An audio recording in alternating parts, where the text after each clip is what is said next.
চট্টগ্রামের চন্দনাইশে গ্যাজেটধারী জুলাই যোদ্ধা ও এনসিপি নেতা হাসনাত আবদুল্লাহ এবং মঈনুদ্দিন মাহিনের ওপর সন্ত্রাসী হামলার প্রতিবাদে চট্টগ্রাম কক্সবাজার মহাসড়ক অবরোধ করা হয়েছে। একই সঙ্গে চট্টগ্রাম ১৪ আসনের বিতর্কিত বিএনপি প্রার্থী জসিমউদ্দিন আহমদের মনোনয়ন বাতিলের দাবিও জানানো হয়।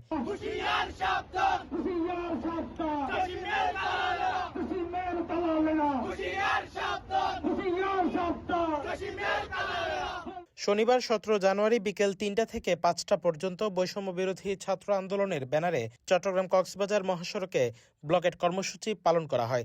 এতে মহাসড়কের দুই পাশে কয়েক হাজার যানবাহন আটকা পড়ে এবং প্রায় ১০ কিলোমিটার দীর্ঘ যানজট সৃষ্টি হয়, যার ফলে চরম ভোগান্তিতে পড়েন দূরপাল্লার যাত্রীরা।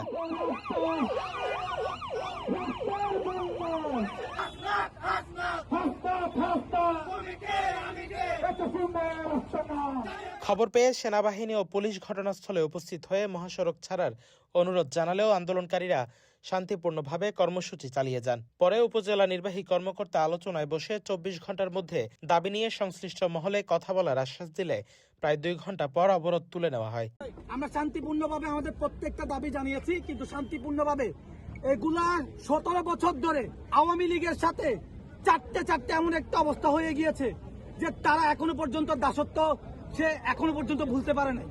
এখনো সেই সভ্যতার সাথে তারা এখনো মিশিয়ে আছে, যার কারণে প্রত্যেকটা জিনিস আমাদেরকে রাজপথ থেকে করতে হয়, রাজপথ থেকে দাবি জানাতে হয়, ব্লকেট কর্মসূচি দিতে হয়, তারপরে তাদের কানে কথাগুলো যায়। সাধারণ মানুষগুলো ঠিক আছে, আমরা তো এগুলো চিন্তা করে আমরা অ্যাম্বুলেন্স পাস করে দেবো। আমরা অ্যাম্বুলেন্স পাস করবেন যেই কয়টা বাস আমার না, আমাকে একটু শেষ করতে দেন। যেই কয়টা বাস এখানে আছে, আপনার মায়ের বয়স কত বলেন ভাই? আমার মায়ের বয়স এখন প্রায় ৬০। আপনি তো আমার বয়সী বা আমার থেকে বড় হবেন ছোট হবেন, একই তো বয়স। আপনার আমার মায়ের বয়সী একজন মনে করেন বাস আছে, একজন করে তো না, প্রত্যেকটা বাসে একজন করে আছে। আপনাদের এই ব্লকের জন্য তাদের বসে, তারা কি দোষ করতে ভাই? ঠিক আছে, আপনারা এখন আপনাদের দাবি দেওয়া সরকারের কান পর্যন্ত পৌঁছতে যাচ্ছে, এটাই তো। আচ্ছা, সেটা করার জন্য আমি বলবো না আপনারা করেন না, বলবো না এই কথা, এখানেই করতে হবে।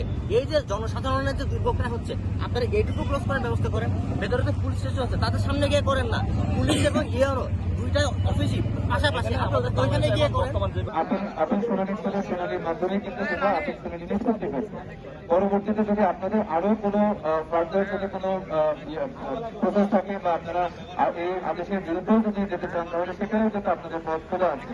তো সেটা কিন্তু একান্তই আপনাদের ফিল্ড লেভেলে আমাদের পক্ষ থেকে কিন্তু কোনো ডিসিশন দেওয়ার সুযোগ নেই। এটা আপনাদেরকে আমি আপনাদের আমি জানাই।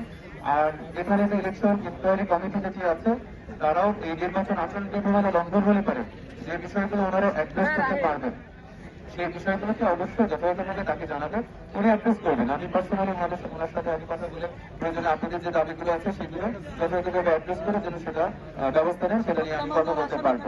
আহতদের পক্ষ থেকে দাবি করা হয়েছে চট্টগ্রাম ১৪ আসনে বিএনপির বিতর্কিত প্রার্থীর অনুসারীরা হামলার সঙ্গে জড়িত। তবে একথা অস্বীকার করে জসিমউদ্দিন আহমদ এক ভিডিও বার্তায় ঘটনাটিকে বানোয়াট বলে দাবি করেছেন। এ ঘটনায় প্রতিবেদন লেখা পর্যন্ত থানায় কোনো মামলা হয়নি।